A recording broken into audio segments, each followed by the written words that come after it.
That's wonderful. And I hope that more and more people can pick up the physical book or listen to the audio book, because there is so much uh, information, so much you can learn from the book about storytelling. And like you talk about the 4 acts, and I'm sure there is so much more actionable tips in there. Just we have had a glimpse of it so far. So I really encourage everybody to pick a copy up.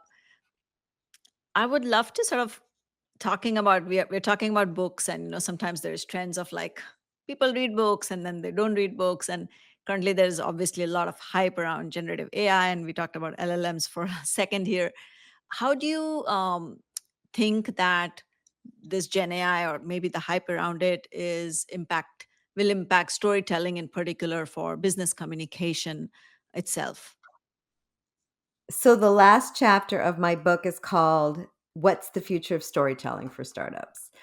And I had written this last chapter in early October 22, and Jasper AI was like the go-to tool for writing copy and writing blogs and all these different things. OpenAI hadn't come out yet. And my husband had the idea of like, why don't you write this with Jasper AI and see what it says about the future of storytelling? And I'm like, isn't that cheating? And he's like, no, be transparent about it. So I went and I had to ask a bunch of questions, which today I know are called prompts, to get and piece together something. And I asked, what do you think the future of storytelling is for startups? Will you replace me? And all these things. And then I handed in my first draft of the book, and out came OpenAI and ChatGPT. And I said to my editor, I have a feeling, because of all the hype going on, I'm going to have to rewrite that chapter using ChatGPT, which I did. And the answers were very similar to Jasper. Um, it just we're able to put it in. It was GPT-3 at the time. Now we're up to like 5.0 or and one of the answers that kind of comforted me was, you're the humans, you're the storytellers. We are just kind of gathering all that data together and bringing it together. So it's still, storytelling is something that makes us so innately human. And it's like this shared experience, this history. It's the only universal thing that pretty much, except for food, that every religion, every culture, every country has. We all tell stories. We all connect through stories. So I am an AI adopter.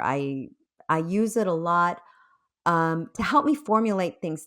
I kind of see it as this. We're going back to the kitchen again, a sous chef.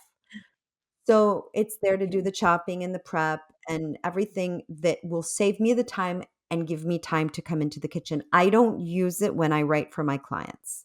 I feel like that it's would be doing them a disservice, but I do encourage them, when searching for data on their market or on their competition, to use ChatGPT, Claude, Perplexity, whatever it is that they're using, and to really dig deep into it, giving very specific prompts, asking for very specific sources, getting the sources, citing the sources so that there's no hallucinations.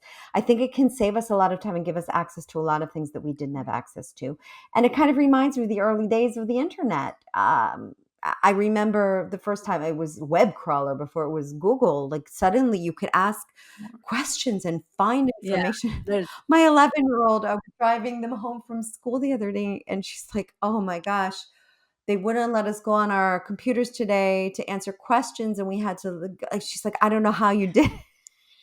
without it. I don't know how you did it without the internet going through school. And I'm like, "Well, we did it somehow. We Yeah. managed Or and we made it yeah, or through." find directions, But right? We did they it have without Google Maps.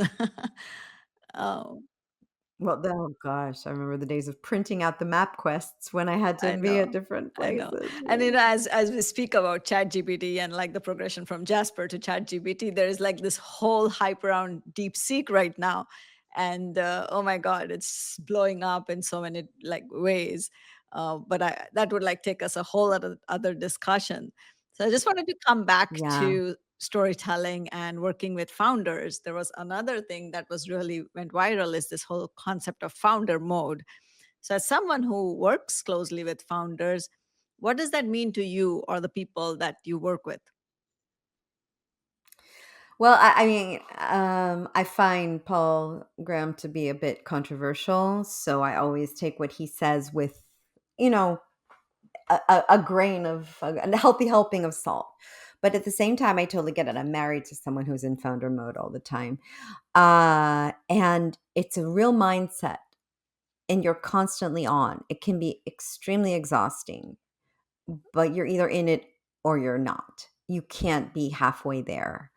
And the most successful founders I know have that X factor, that extra something that is undefinable that you can't put your finger on, that gives them that edge and that drive and that pick myself up, dust myself up, even if I've been kicked down, and keep on going in spite of everything.